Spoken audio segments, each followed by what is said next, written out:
या हिरेन, मैं आपको एक चीज बहुत ही इंटरेस्टिंग सुनवाना चाहता हूं, फिर मैं उसके ऊपर आपसे बात करूंगा जो आप आंसर दे रहे हैं पेटीएम का।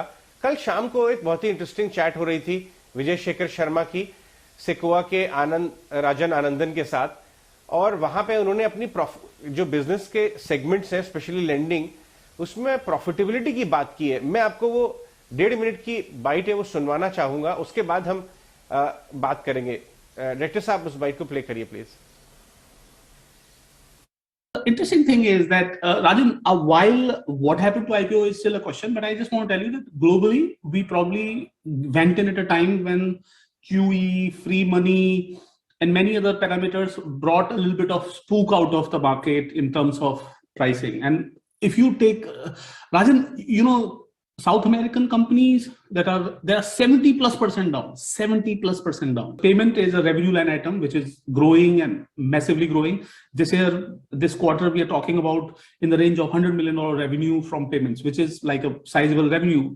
Maybe the whole industry's significant number of consumer players could. That's quarterly revenue, Vijay, or that's annual revenue? That's quarterly only for payments. Only for payments. Okay, so payments itself is a 400 million run rate business. Yeah, that's not a high gross margin, or what's the gross margin? It's actually 10+%, 2 digits and percentage contribution margin. If you add merchant services with it, that becomes nearly 140 million, and margins grow like 30-40%. So I would say that people underestimate the size of payment revenue, and thanks to the government of India, MITY, giving UPI P2P money transfer versus merchant to money, consumer to merchant, which is we are the market leader of, making us even money in UPI. Other than that number, that I remember, I have highest regard for Mr. Puri, and I was like, okay, so here is the gentleman who's respectfully told me that I will love you on the day, respect you on the day that makes money. So Rajan, I just want to tell you that payment we make money, like contribution profit. Like your profit, okay, got it. After everything, after all costs. Profit.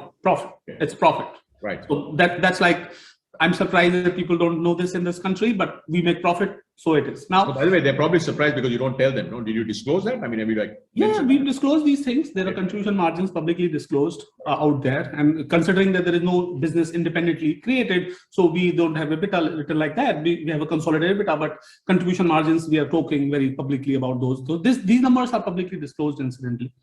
So speaking of that, Rajan, and I want to tell you that we are so proud of one line item of revenue business that we are building as a next product out of payments. It is credit. So in India, if you have a non-bank and you have a benchmark in credit company, which one would it be, Rajan? Bajaj Finance.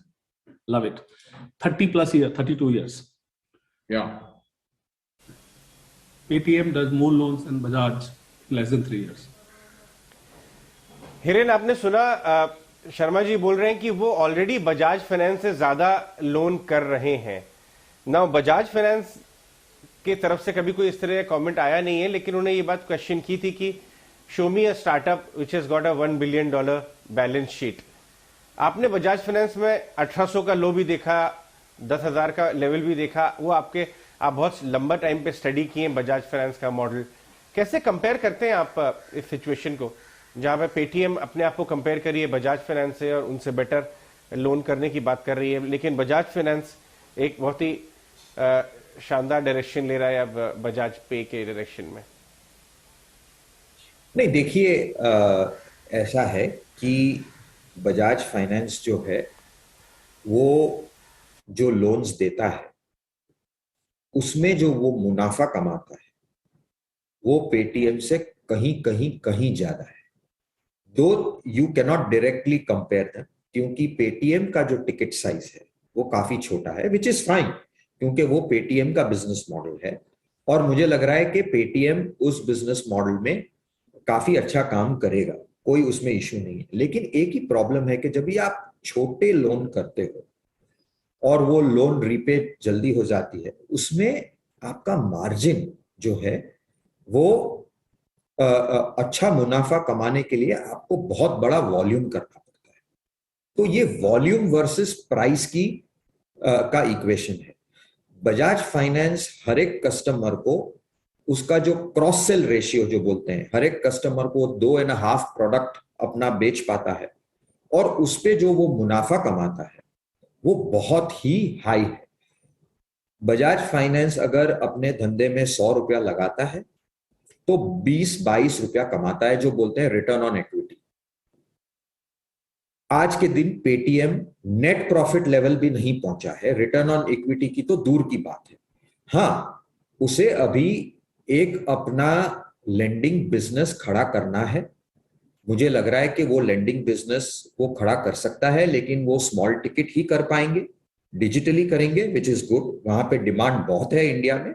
लेकिन हमने एक भी credit cycle अभी तक Paytm की देखी नहीं है। तो ग्रोथ तो पैसा बांटना हो तो मैं भी बांट सकता हूं पैसा, और मैं भी बहुत बड़ी बैलेंस शीट बना सकता हूं।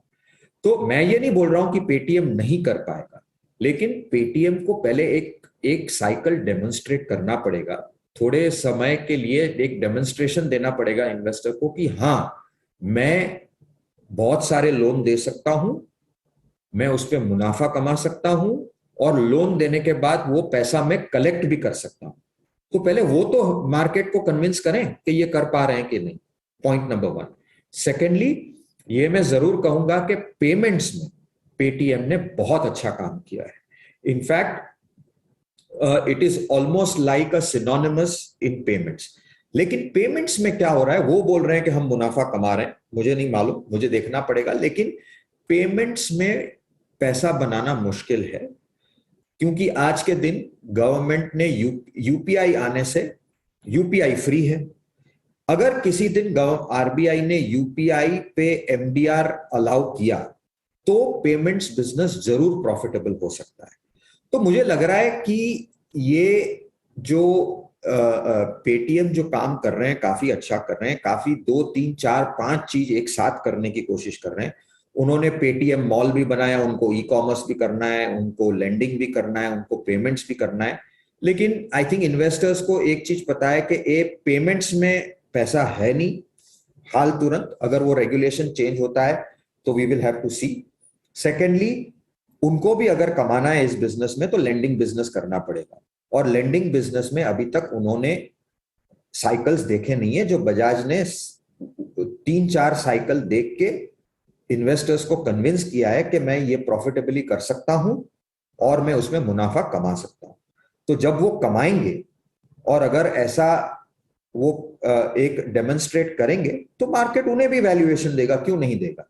तो आज के दिन जो उनको उतावलापन है कि मैं अपने आप को बजाज फाइनेंस से कंपेयर करूं, आई थिंक वो ना मेरे या आपके कहने से होगा, वो जो collective wisdom of the market है वो डिसाइड करेगी कि उनको उसके लिए वैल्यूएशन देना चाहिए या नहीं देना चाहिए।